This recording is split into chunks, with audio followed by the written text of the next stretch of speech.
2026년 7월 17일 금요일입니다. 이사야서 1장 21절에서 31절 말씀으로 매일 성경 말씀 묵상 나눕니다. 세번역 성경으로 읽습니다. 그 신실하던 성읍이 어찌하여 창녀가 되었습니까? 그 안에 정의가 충만하고 공의가 가득하더니 이제는 살인자들이 판을 칩니다. 네가 만든 은은 불순물의 찌꺼기뿐이고 네가 만든 가장 좋은 포도주에는 물이 섞여 있구나. 너희 지도자들은 주님께 반역하는 자들이요 도둑의 짝이다. 모두들 뇌물이나 좋아하고 보수나 계산하면서 쫓아다니고 고아의 송사를 변호하여 주지 않고 과부의 하소연쯤은 귓전으로 흘리는구나. 그러므로 주 곧 만군의 주 이스라엘의 전능하신 분께서 말씀하신다. 내가 나의 대적들에게 나의 분노를 쏟겠다. 내가 나의 원수들에게 보복하여 한을 풀겠다. 이제 다시 내가 너를 때려서라도 잿물로 찌꺼기를 깨끗이 씻어내듯 너를 씻고 너에게서 모든 불순물을 없애겠다. 옛날처럼 내가 사사들을 너에게 다시 세우고 처음에 한 것처럼 슬기로운 지도자들을 너에게 보내주겠다. 그런 다음에야 너를 의의 성읍, 신실한 성읍이라고 부르겠다. 시온은 정의로 구속함을 받고 회개한 백성은 공의로 구속함을 받을 것이다. 그러나 거역하는 자들과 죄인들은 모두 함께 패망하고 주님을 버리는 자들은 모두 멸망을 당할 것이다. 너희가 상수리나무 아래에서 우상 숭배를 즐겼으니 수치를 당할 것이며 너희가 동산에서 이방신들을 즐겨 섬겼으므로 창피를 당할 것이다. 기어이 너희는 잎이 시든 상수리나무처럼 될 것이며 물이 없는 동산과 같이 메마를 것이다. 강한 자가 사물하기와 같이 되고 그가 한 일은 불티와 같이 될 것이다. 이 둘이 함께 불타도 꺼줄 사람 하나 없을 것이다. 앞선 1장 2절에서 20절까지 이사야는 하나님께서 유다와 예루살렘에 대해 아주 신랄하게 잘못을 지적하셨던 그 말씀을 받아 전하였습니다. 이사야가 만약에 유다 사람이 아니고 이스라엘 사람이나 아니면 다른 민족의 사람이었다면 유다의 멸망에 대한 이 이야기에 별다른 어떤 심적인 타격이 없었겠죠. 그러나 이사야는 유다 땅에서 태어나 평생을 살아온 아주 찐 유다 사람이고 거기에다 왕궁을 출입하며 왕과 대화를 나누고 역사를 기록하는 그런 일을 했던 아주 유다 사회의 중심 인물이었었거든요. 그러니 이렇게 자신이 살아온 또 사랑하는 동포들을 향해서 하나님께서 이런 경고와 또 멸망의 말씀을 전하라 하셨을 때 얼마나 민망하기도 하고 또 고통스러웠을까요? 유다 백성들이 열심히 지키는 절기의 모임들이 주님께서 너무 싫다고 팔을 벌리고 기도한다 하더라도 거들떠 보지 않겠다. 이런 말씀은 이제 예루살렘 백성들 뿐만이 아니라 그 말씀을 전하는 이사야에게도 역시나 참 충격적인 그런 말씀이었을 것입니다. 그래서 오늘 본문의 21절 이제 앞에서 이어지는 내용인데요. 선지자가 아주 깊은 탄식을 합니다. 그 신실하던 성읍이 어찌하여 창녀가 되었습니까? 그 안에 정의가 충만하고 공의가 가득하더니 이제는 살인자들이 판을 칩니다. 신실하고 또 정의와 공의가 가득했던 이 예루살렘이 창기와 같이 음란하고 살인자들이 판을 치는 곳이 되었다라는 것. 현실이 또 그랬으니까요. 인정하지 않을 수 없었을 텐데 하지만 그래서 더 부끄럽고 비참함을 느끼면서 지금 이렇게 탄식을 하는 이 이사야 선지자의 고통스러운 마음이 느껴지는 문장입니다. 어떤 일들이 벌어지고 있는지 이제 또 자세하게 내용들이 이어지는데 22절, 23절을 보겠습니다. 네가 만든 은은 불순물의 찌꺼기뿐이고 네가 만든 가장 좋은 포도주에는 물이 섞여 있구나. 너의 지도자들은 주님께 반역하는 자들이요 도둑의 짝이다. 모두들 뇌물이나 좋아하고 보수나 계산하면서 쫓아다니고 고아의 송사를 변호하여 주지 않고 과부의 하소연쯤은 귓전으로 흘리는구나.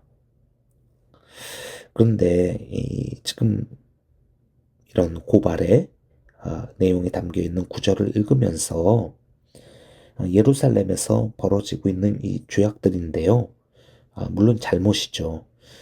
그런데 이 정도 부정부패는 옛날이나 지금이나 어떤 사회에서건 정도의 문제인데 다들 어느 정도는 어, 그런 경향들이 있고 모습들이 있고 이보다 훨씬 더 끔찍하고 악한 일들이 벌어지고 있는 여러 이방 나라들도 있지 않습니까?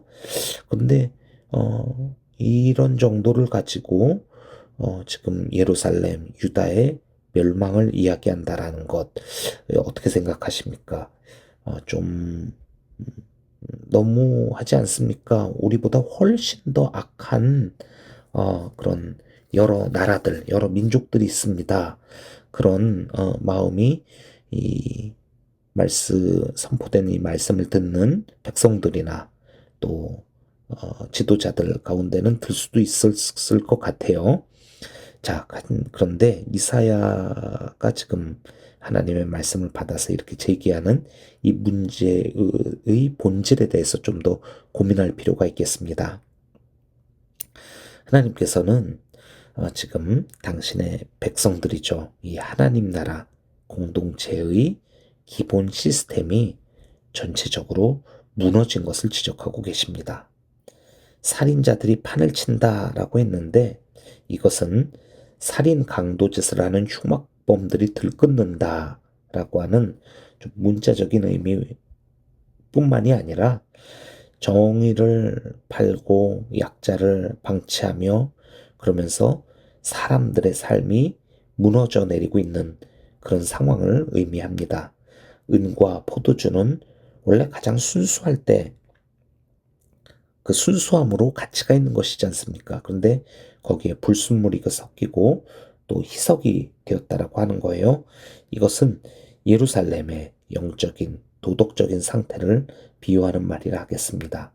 성전도 있고 제사도 있고 절기도 있지만 그 안에 막 여러 것들이 변질이 되어서 이것들의 원래 목적이 결국은 이 백성으로 하여금 거룩한 삶을 살게 하는 것인데 전혀 그렇게 못하고 있다라는 것이죠.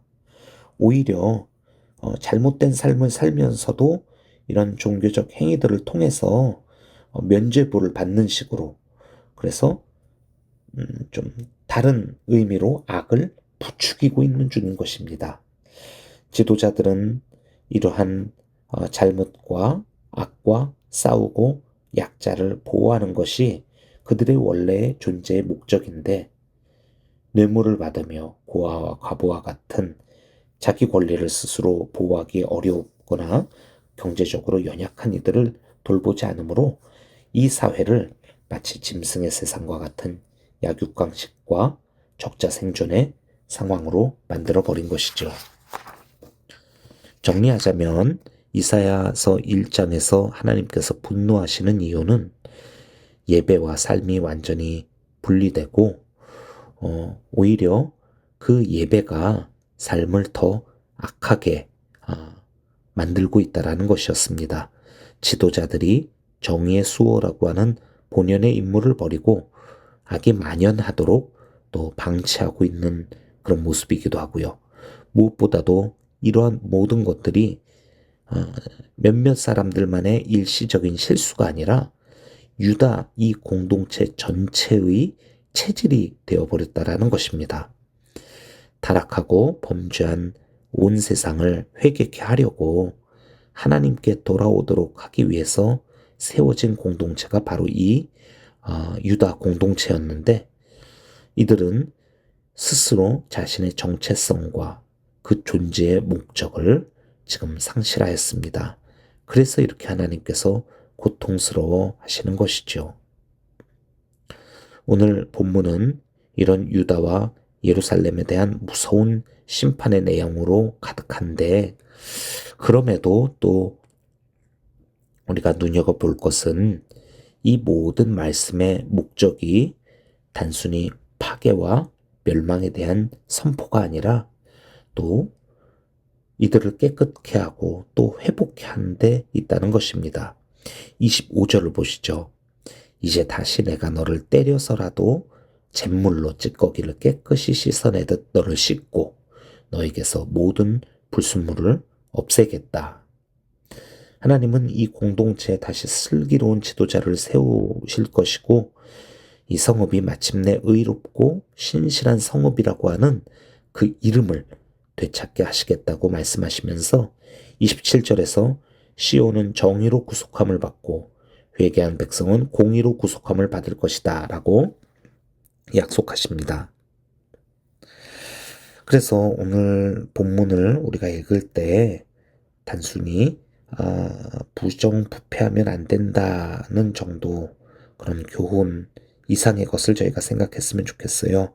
하나님께서 정말 아파하시는 것은 하나님을 예배한다고 말하는 공동체가 하나님의 마음과 너무나 동떨어진 삶을 살면서도 또 그것을 대수롭지 않게 여기며